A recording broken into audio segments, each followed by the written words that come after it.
ദേശീയ ഉത്സവമാണ് ഓണമെന്ന് എല്ലാവർക്കും അറിയാം. ഇന്ത്യ ഐതിഹ്യങ്ങളുടെയും സാങ്കല്പിക കഥകളുടെയും കെട്ടുകഥകളുടെയും നാടാണ്. ഒരുപക്ഷെ ഇന്നത്തെ ഇന്ത്യയുടെ ചരിത്രം തന്നെ രൂപപ്പെടുത്തിക്കൊണ്ടിരിക്കുന്നത് ഐതിഹ്യങ്ങളിലൂടെയാണ്, സാങ്കല്പിക കഥകളിലൂടെയാണ്. ഐതിഹ്യങ്ങളിലൂടെ വളർത്തിയെടുത്തു കൊണ്ടുവരുന്ന ചരിത്രമാണ് ഇന്ന് രാജ്യത്തെമ്പാടും പടർന്നുകൊണ്ടിരിക്കുന്നത്. അത് യഥാർത്ഥ ചരിത്രവുമായി ബന്ധപ്പെടാത്ത ചരിത്രവുമാണ്.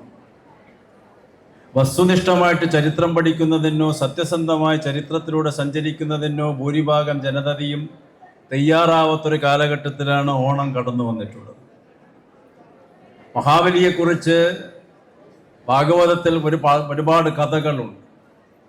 മഹാബലിയെക്കുറിച്ച് നമ്മൾ കേൾക്കുമ്പോൾ സമത്വവും സ്വാതന്ത്ര്യവും ഒക്കെ പ്രജകൾക്ക് ധാരാളം നൽകിയിട്ടുള്ള മഹാചക്രവർത്തി.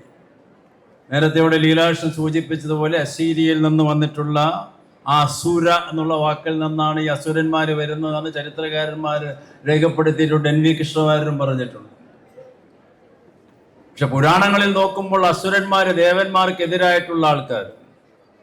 പക്ഷെ അസുരന്മാരിൽ പ്രഗത്ഭന്മാരായ ചക്രവർത്തിമാരുണ്ടായിട്ടുണ്ട്. ആദിപ്രഗത്ഭന്മാർ, സാമ്രാജ്യാധിപതികൾ. ദേവന്മാരുടെ രാജാവായ ഇന്ദ്രനെ പോലും മോഹിപ്പിക്കുന്ന, ഇന്ദ്രനെ പോലും ഭയപ്പെടുത്തിയിട്ടുള്ള, ഇന്ദ്രന് പോലും ബഹുമാന പുരസ്സരം വീക്ഷിക്കേണ്ടി വന്നിട്ടുള്ള പല അസുര ചക്രവർത്തിമാരും ഭാഗവത കഥകളിലും പുരാണ കഥകളിലും ഒക്കെ കാണാം. അതിലൊരാളാണ് മഹാബലി.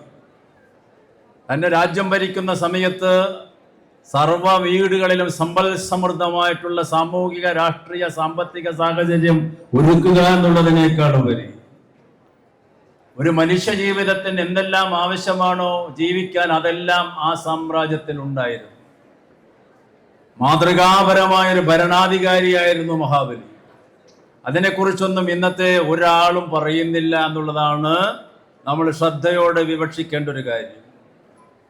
ലോകം കണ്ടിട്ടുള്ളതിൽ വെച്ച് കഥ പ്രകാരം ഏറ്റവും ദാനധർമ്മിഷ്ഠരായ ചക്രവർത്തിയാണ് മഹാബലി. അന്ന് പട്ടിണിയില്ല, ദാരിദ്ര്യമില്ല, കള്ളവുമില്ല, ചതിയുമില്ല. എല്ലാവരുടെ വീട്ടിലും രാജകുടുംബന്മാരെ എല്ലാവരും ജീവിച്ചിരുന്നത്. മഹാബലിക്ക് ശേഷം പിൽക്കാലഘട്ടത്തിൽ രാജ്യം ഭരിച്ചിട്ടുള്ള മഹാഭാരത ചക്രവർത്തിയായ ധർമ്മപുത്രർ ശ്രീകൃഷ്ണന്റെ അടുത്ത സുഹൃത്താണ്. പാണ്ഡവരുടെ ഏറ്റവും അടുത്ത തോഴനാണല്ലോ ശ്രീകൃഷ്ണൻ. അപ്പൊ ധർമ്മപുത്രക്ക് ഇടയ്ക്കിടയ്ക്ക് ഒരു ചെറിയൊരു ധർമ്മദേവന്റെ മകനാണെങ്കിലും ചിലപ്പൊരു അഹങ്കാരമൊക്കെ വരും. അപ്പൊ ശ്രീകൃഷ്ണനോട് ഇടയ്ക്ക് പറയും, എന്നേക്കാൾ വലിയ ധർമ്മിഷ്ഠൻ ഈ ലോകത്തിലില്ലല്ലോ. ഇല്ല എന്ന് ശ്രീകൃഷ്ണനാണെങ്കിൽ ആൾക്കാരെ കളിപ്പിക്കാൻ വളരെ വൈദഗ്ധ്യമുള്ള ഒരാളാണ്. ശ്രീകൃഷ്ണന്റെ കഥാപാത്രങ്ങളിലൂടെ സഞ്ചരിക്കുമ്പോൾ തന്നെ നമുക്ക് കാണാം. അങ്ങനെ ശ്രീകൃഷ്ണൻ ഒരു ദിവസം ധർമ്മപുത്രരെ കൂട്ടി ഇങ്ങനെ നടന്നു പോവുക. നദീതീരത്ത് കൂടെ നടന്നത് പോയിട്ട് പാതാളത്തിലെത്തിയപ്പോൾ നദീതീരത്തിന്റെ അടുത്ത് ഒരു മനുഷ്യനിരുന്ന് ഇങ്ങനെ വെള്ളത്തിൽ നിന്ന് ഇങ്ങനെ വെള്ളം കോരി ഇങ്ങനെ ഒഴിക്കുന്നുണ്ട്. സാധാരണ ഒരു വേഷവും അണിഞ്ഞുകൊണ്ട്. എണ്ണപ്പുഴയാണത്, കഥയാണ് കേട്ടോ അതൊക്കെ. ആ എണ്ണപ്പുഴ ഇങ്ങനെ ഒഴുക്കുന്ന സമയത്ത് അതിൻ്റെ അടുത്ത് വന്ന് ശ്രീകൃഷ്ണൻ ചോദിച്ചു, അല്ല എന്തായി ചെയ്യുന്നത്? ഞാൻ ഈ എണ്ണ ഇങ്ങനെ ശുദ്ധീകരിച്ചു കൊണ്ടിരിക്കുകയാണ്. അങ്ങ് ഈ പാതാളത്തിന്റെ ചക്രവർത്തിയല്ലേ, എന്തിനാ അദ്ദേഹം ചെയ്യുന്നത് ഇതൊക്കെ ചെയ്യുന്നത്? അത് എൻ്റെ ഒരു സ്വഭാവമാണ് കൃഷ്ണ. അങ്ങനെ വർത്തമാനം പറഞ്ഞു ചോദിച്ചു, ഈ നിൽക്കുന്ന ആളെ അറിയോ? ഇല്ല, അറിയില്ല. ഇത് ഭാരതം ഭരിക്കുന്ന ചക്രവർത്തി, ഇന്ദ്രപ്രസ്ഥത്തിലെ മഹാരാജാവാണ് ധർമ്മപുത്രൻ. ദിവസവും 10,000-15,000 ആൾക്കാർക്ക് ഭക്ഷണം കൊടുത്തിട്ട് ഇദ്ദേഹം ഭക്ഷണം കഴിക്കാറുള്ളൂ എന്ന് ധർമ്മപുത്രരെ പരിചയപ്പെടുത്തി കൊടുക്കുക ഈ രാജാവിന്. അപ്പോൾ ഈ രാജാവ് പറഞ്ഞു, എനിക്ക് ആ ദുഷ്ടനെ ഇനി കാണണ്ട. ആ രാജാവിന്റെ പേരാണ് മഹാബലി. എന്നിട്ട് മഹാബലി പറയാ കൃഷ്ണനോട്, ഞാൻ രാജ്യം ഭരിക്കുന്ന സമയത്ത് എല്ലാ ദിവസവും എൻ്റെ മന്ത്രിമാർ ഭക്ഷണം കഴിക്കുന്ന സമയത്ത് രാജ്യം മുഴുവൻ പെരുമ്പറ കൊട്ടിക്കൊണ്ട് പാടും, ആരെയുടെയെങ്കിലും വീട്ടിൽ ഭക്ഷണമില്ലെങ്കിൽ ചക്രവർത്തിയുടെ വീട്ടിലേക്ക് വന്ന് ഭക്ഷണം കഴിക്കൂ. ഒരാൾ പോലും എൻ്റെ ഭരണകാലഘട്ടത്തിൽ എൻ്റെ വീട്ടിൽ ഭക്ഷണം കഴിക്കാൻ വന്നിട്ടില്ല. ഈ ദുഷ്ടന്റെ വീട്ടിൽ 15,000 ആളല്ലേ ഭക്ഷണം കഴിക്കുന്നത്. ഭാഗവതത്തിലൊരു കഥയുണ്ട്. അത്രമാത്രം സർവഗുണ സമ്പന്നതയുടെ പ്രതീകമാണ് മഹാബലി. പക്ഷെ നമ്മൾ മഹാബലിയെ ഓർക്കുന്നത് വാമനൻ ചവിട്ടി താഴ്ത്തിയെന്ന് മാത്രമേ ഉള്ളൂ. ഡോക്ടർ പറഞ്ഞ പോലെ അത് വലിയൊരു മെസ്സേജാണ്. നന്മ ചെയ്യുന്നവനെ അടിച്ചു വീഴ്ത്താൻ എപ്പോഴും ദുരധികാരത്തിന്റെ പ്രതീകങ്ങൾ ഉണ്ടാകും. ഇന്നത്തെ ഇന്ത്യയിലും അതെ, ഇന്നത്തെ ലോകത്തിലും അതെ.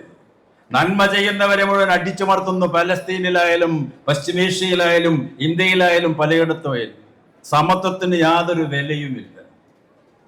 ലോക ഫിലോസഫേഴ്സ് പണ്ടേ പറഞ്ഞിട്ടുണ്ട്, equality is just a concept, it is not a fact. Man is born unequal എന്നാണ് തോമസ് ഹോബ്സ് എഴുതി വെച്ചത് തന്നെ. പക്ഷെ ഇന്ന് ഇന്ത്യയുടെ ഭരണഘടനയുടെ ആമുഖത്തിൽ എഴുതിയിട്ടുള്ളതാണ് സമത്വം, സാഹോദര്യം, സ്വാതന്ത്ര്യം. ഡോക്ടർ അംബേദ്കർ സ്വാതന്ത്ര്യം കിട്ടിയിട്ട് 80 വർഷം കഴിഞ്ഞിട്ടും ഈ 3 സാധനത്തിന് ഇന്ത്യയിൽ ഇപ്പോഴും കാണാനില്ല. സമത്വമില്ല, സാഹോദര്യമില്ല, സ്വാതന്ത്ര്യമില്ല. അവിടെയാണ് മഹാബലി പ്രസക്തനാകുന്നത്. MES വളരെയധികം സുത്യർഹമായ കാര്യങ്ങൾ ചെയ്യുന്നു. സാമൂഹിക വിദ്യാഭ്യാസ രംഗത്തൊക്കെ ഒരുപാട് ശ്ലാഘനീയമായ കാര്യങ്ങൾ ചെയ്യുന്നു, നമുക്കറിയാം. MESന്റേതായിട്ടുള്ള സർഗാത്മകത ഉപയോഗിച്ചുകൊണ്ട് ഡോക്ടറുടെ നേതൃത്വത്തിലൊക്കെ അത് ഒരുപാട് കാര്യങ്ങൾ ചെയ്യുന്നു. അങ്ങനെ ചെയ്യുന്ന കുറച്ച് മനുഷ്യന്മാർ ഈ സമൂഹത്തിലുണ്ട്. പക്ഷെ രാജ്യത്തിൽ മുഴുവൻ പരിശോധിക്കുമ്പോൾ, അല്ലെങ്കിൽ ലോകത്തിലെ വ്യത്യസ്ത രാജ്യങ്ങളിൽ പരിശോധിക്കുമ്പോൾ, ബഹുഭൂരിഭാഗം വരുന്ന ജനതയെയും അസമത്വത്തിന്റെ പാതയിലേക്ക് തള്ളിവിട്ടുകൊണ്ട് ന്യൂനപക്ഷം വരുന്നൊരു വിഭാഗം അടിച്ചമർത്തി ലോകത്ത് ഭരിക്കുക. അപ്പൊ അവിടെ മഹാബലി വരണ്ടേ? മഹാബലിയുടെ കാലഘട്ടമായിരുന്നില്ലേ നല്ലത്?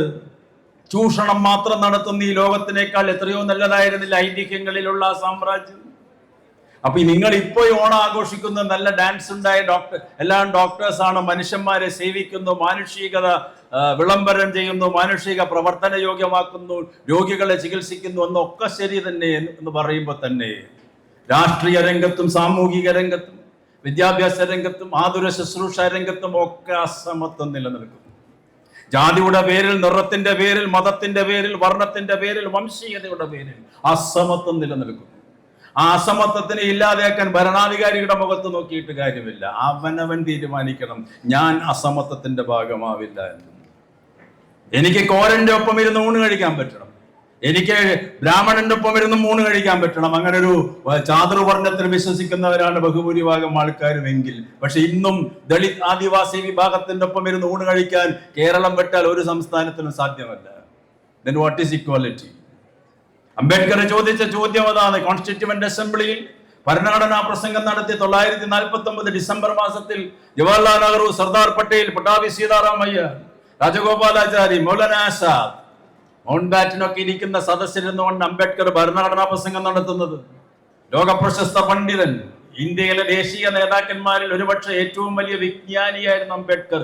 ജവഹർലാൽ നെഹ്റുവിനേക്കാൾ വിജ്ഞാനമുള്ള ആളായിരുന്നു. അംബേദ്കർ നടത്തിയ പ്രസംഗം അവസാനിപ്പിച്ചുകൊണ്ട് അംബേദ്കർ പറഞ്ഞു, പ്രിയപ്പെട്ട ജവഹർലാൽ, ഇന്ത്യക്ക് സ്വാതന്ത്ര്യം കിട്ടിയെന്നുള്ളത് ശരിയാണ്. പക്ഷെ ഇന്ത്യക്ക് രാഷ്ട്രീയ സ്വാതന്ത്ര്യം മാത്രമേ ലഭിച്ചിട്ടുള്ളൂ. സാമൂഹിക സ്വാതന്ത്ര്യവും സാമ്പത്തിക സ്വാതന്ത്ര്യവും ഇല്ലാതെ രാഷ്ട്രീയ സ്വാതന്ത്ര്യത്തിന് ഒരർത്ഥവുമില്ല.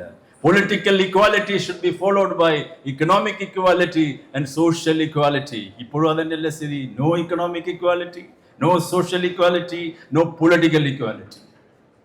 അവിടെ ഓണത്തിന് പ്രസക്തിയുണ്ട്. ഈ ഓണത്തിന്റെ എല്ലാവിധ മധുരിക്കുന്ന ഓർമ്മകളെ എല്ലാ ദിവസവും ജീവിതത്തിൽ പ്രാവർത്തികമാക്കുമ്പോഴാണ് മഹാബലിക്ക് എല്ലാ ദിവസവും ഇവിടെ നടന്ന് നീങ്ങാൻ പറ്റുക. അല്ലെങ്കിൽ ഒരു ദിവസം മാത്രം ഓണത്തിന് മഹാബലി വന്നതുകൊണ്ട് മഹാബലിയെ പായിപ്പിച്ചൊരു രാജ്യമാണിത്. അവിടെ തിരിച്ചു കൊണ്ടുവരണം മഹാബലിയുടെ ഐതിഹ്യത്തിന്. അതാണ് പഴയ സാഹിത്യകാരന്മാരും തത്വചിന്തകന്മാരും ഒക്കെ ലോകത്തോട്. അതിനുവേണ്ടി ശ്രമിക്കാൻ നമ്മളെ തീരുമാനിക്കണം. നമ്മൾ നമ്മുടെ ഭൗതിക ആവശ്യകതയെ അധികരിപ്പിച്ചുകൊണ്ട് ലൗകിക സുഖങ്ങളെ തേടിപ്പോകുന്ന ഒരു ലോകത്തിലാണ് നമ്മൾ ജീവിക്കുന്നത്. മനുഷ്യൻ സ്വാർത്ഥതയുടെയും അഹങ്കാരത്തിന്റെയും അധികാരപ്രമത്തതയുടെയും പ്രതീകങ്ങളായിട്ട് ജീവിക്കുന്നു ഈ സമൂഹത്തിൽ, ഇന്ത്യയിൽ, ലോകത്തിൽ. 10,000-കണക്കിന് കുട്ടികളെ പശ്ചിമേഷ്യയിൽ വെടിവെച്ച് കൊല്ലുന്നു. ലക്ഷക്കണക്കിന് മനുഷ്യന്മാർ ലോകത്തിൽ 710 കോടി ജനങ്ങളില്ലതിൽ ഐക്യരാഷ്ട്രസഭയുടെ കണക്ക് പ്രകാരം 185 കോടി ജനങ്ങൾ അഭയാർത്ഥികളാണ്. അവരെ കുറിച്ച് കരയാൻ ആരുമില്ല. പശ്ചിമേഷ്യയിൽ 60,000 കുട്ടികളെ വെടിവെച്ചും അല്ലെങ്കിൽ ഗർഭപാത്രത്തിലേക്ക് വെടിവെച്ചൊക്കെ നെത്യാന്യാഹുവിന്റെ ഗവൺമെന്റ് കൊന്നൊടുക്കിയപ്പോൾ ഈ നമ്മുടെ പ്രദേശത്ത് പോലും ഒരു തുള്ളി കണ്ണുനീര് ഒഴിക്കാൻ ആളുണ്ടായിട്ടില്ല. ഏത് സമത്വത്തെക്കുറിച്ചാണ് നമ്മൾ ഈ പറയുന്നത്? ഏത് സ്വാതന്ത്ര്യത്തെക്കുറിച്ചാണ് നമ്മൾ ഈ പറയുന്നത്? അങ്ങനെ മനുഷ്യൻ എന്നുള്ള ചിന്തയിലേക്ക് നമ്മളെ മടക്കി കൊണ്ടുവരാനുള്ള വലിയൊരു കഥയാണ് ഈ ഓണം. അത് കർഷകന്റെ വിളവെടുപ്പിന്റെ സമയമാണ്, തൊഴിലാളി വർഗത്തിന്റെ കഥയാണ്. പഴയ കാലഘട്ടത്തിൽ തൊഴിലാളി കർഷക ഐക്യത്തിന്റെ ഏറ്റവും പ്രസക്തമായിട്ടുള്ള ഉത്സവമാണ് ഓണം. ആ ഓണം എന്ന് പറഞ്ഞാൽ മനുഷ്യന്റെ സമന്വയം, മനുഷ്യന്റെ സമത്വം, മനുഷ്യന്റെ സാഹോദര്യം. ആ സാഹോദര്യയും സമത്വത്തിനെയും ഉയർത്തിപ്പിടിച്ചുകൊണ്ട് മുന്നോട്ട് പോകാനുള്ള വേദിയൊരുക്കുന്നു. MES പോലെയുള്ള സംഘടനകൾ എന്ന് പറഞ്ഞാൽ അതിനേക്കാൾ വലിയ ശ്ലാഘനീയമായിട്ടൊരു കാര്യമില്ലല്ലോ. സാമുദായിക ശക്തികളൊക്കെ ഈ രാജ്യത്തും കേരളത്തിലൊക്കെ വളർന്നു വരുമ്പോൾ ഈ സംഘടന ഈ കാണിക്കുന്ന അഭിനന്ദനാർഹമായ പ്രവർത്തനങ്ങൾ മനുഷ്യനെ മനുഷ്യനായിട്ട് കാണുക. മനുഷ്യനാണ് പ്രപഞ്ചത്തിലെ ഏറ്റവും വലിയ പ്രതിഭാസം, അല്ലാതെ ജാതിയും മതമല്ല. Man is the ensemble of the universe എന്ന കാറൽ മാർക്സ് പറഞ്ഞിട്ടുള്ളത്. മനുഷ്യനാണ് പ്രപഞ്ചത്തിന്റെ അടിസ്ഥാന മാനദണ്ഡം. അതാണ് ഗുരുദേവൻ, ശ്രീനാരായണ ഗുരുദേവനും പറഞ്ഞിട്ടുണ്ട്. രാഷ്ട്രപിതാവ് മഹാത്മാഗാന്ധിയും മനുഷ്യനെ ചേർത്ത് പഠിച്ചതാണ്. മാനവീകതയാണ്. ആ മാനവീകതയെ ചേർത്ത് പിടിക്കുമ്പോഴാണ് ഓണത്തിന്റെ ഏറ്റവും വലിയ ചൈതന്യം നമ്മൾക്ക് ഉൾക്കൊള്ളാൻ പറ്റുക. ജീവിതത്തിലുടനീളം ആ മാനവീകതയുടെ പ്രതിരൂപങ്ങളായിട്ട് നമുക്ക് മുന്നോട്ട് ഗമിക്കാൻ സാധിക്കട്ടെ. അതിനുള്ളൊരു വലിയ ശ്ലാഘനീയമായ പ്രവർത്തനങ്ങൾ നടത്താൻ MESനും അതിൻ്റെ നേതൃത്വത്തിനും നിരന്തരം കഴിയട്ടെ. അവിടെ വർണ്ണഭേദമില്ലാതെ, ജാതിഭേദമില്ലാതെ, മതഭേദമില്ലാതെ മനുഷ്യനെ ചേർത്ത് പിടിച്ചുകൊണ്ട്, മനുഷ്യൻ എത്ര സുന്ദരന്മാരും സുന്ദരിമാരും എന്ന് എഴുതിയിട്ടുള്ള കഥാകാരൻ പണ്ട് പൊന്നാനിയിൽ ജീവിച്ചിരുന്നു. ആ സുന്ദരന്മാരായ സുന്ദരിമാരായ മനുഷ്യനെ ചേർത്ത് പിടിച്ചുകൊണ്ട് മുന്നോട്ട് പോകുമ്പോൾ മനുഷ്യനേക്കാൾ വലിയൊരു പ്രതിഭാസം ഈ പ്രപഞ്ചത്തിലില്ല എന്ന് ഉച്ചസ്ഥലം പ്രഖ്യാപിക്കുന്ന ജീവിതത്തിന്റെ വക്താക്കളായി ഈ വർഗീയതയും മതമൗലികവാദവും വിഭാഗീയതയൊക്കെ വളർന്നുകൊണ്ടിരിക്കുന്ന ലോകത്തിൽ ഇങ്ങനെയുള്ള മനുഷ്യന്മാർ വളർന്നു വരുമ്പോൾ തീർച്ചയായിട്ടും നമുക്ക് ഓണത്തിന്റെ ഏറ്റവും ഉജ്ജ്വലമായിട്ടുള്ള സങ്കല്പമായ സമത്വത്തിനെയും സാഹോദര്യത്തിനെയും തിരിച്ചു കൊണ്ടുവരാൻ സാധിക്കും. അതിനായിരിക്കട്ടെ നമ്മുടെ പ്രവർത്തനം എന്ന് മാത്രം പറഞ്ഞ് MESന് എല്ലാവിധ ഹൃദയംഗമമായ ആശംസകളും അർപ്പിക്കുന്നു.